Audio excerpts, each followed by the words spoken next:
No, my name is Tommy Edison. I grew up in a place called Greenwich, Connecticut, and as a little kid, I always wanted to do radio. That was the one thing I wanted to do, and so that was my focus all through school. And so I eventually got to intern at a radio station, at a couple of radio stations, an AM, FM, and from there, they sort of could tell that I was into it, and hey, we'll give the kid a chance. So they put me on the radio, and that's how my radio career started. I worked for a very long time, nearly 20 years as the traffic reporter here in Connecticut, on a radio station called Star 99.9. And then we started messing around with YouTube. We just one day we got the idea to do the Blind Film Critic, and we put it all together and did it, and it was incredible. And the first video we ever, well, this isn't really who I am, but we got a nice jump start actually from Blind Film Critic and that. And then we started the other channel doing the Tommy Edison XP and answering all the viewer questions, playing games, doing some challenges and more stuff, and some demos as well.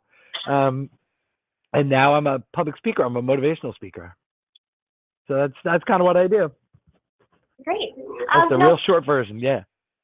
What's your niche for motivational speaking? What's your message? Right. My message is that anything in the world is available to anybody who wants it. So it's, what, we can all do whatever we want to do. You really, if it's within reason. I mean, like for example, I can't go out and be like an airline pilot or anything like that, but I could go work on the radio. I was doing movie reviews. Like people said, you can't be on the radio. I did it. They said, you can't do movie reviews. I did it.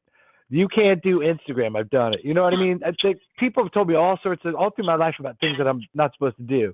And I do them all, and I love it. And, I like people who break the rules. And so I talk about empowerment, being able to just go out in the world and do whatever you want to do. It's, it's hard. It's not, but it's worth it.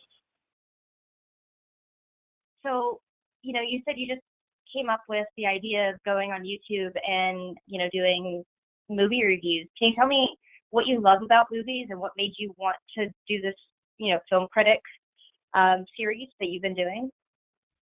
Well, I always liked movies because, books were, Braille's really slow and tedious and cumbersome, and it's giant, and it's, a Harry Potter book, I think they have to bring on a big rig, the Braille version of it. I mean, it's huge. It's just giant stuff.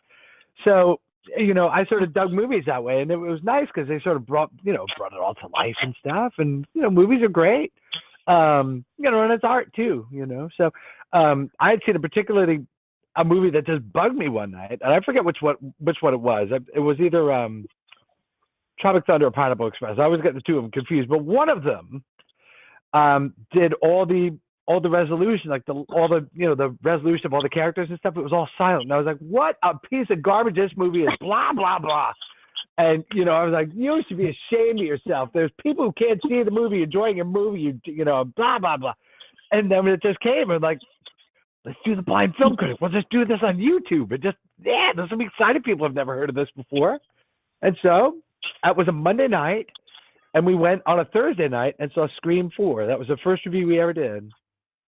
And strangely enough, or, wonderfully enough, Roger Ebert tweeted out my review of Scream 4. He was like, "Oh my God, this is great. Look at this guy." So that was really cool. And that was sort of our jump off. And that was how we got real started. That was how we got started. And it was great.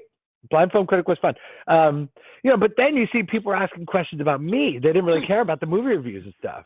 You know what I mean? That was sort of secondary. They're like, "But you're more interesting. Talk about yourself." And so that was the genesis of the other channel. That's what got us to do that. And see, the Blind Film Critic channel was never terribly successful. We had some things go viral, but the other channel was, big. We had like 600,000 followers or something like that.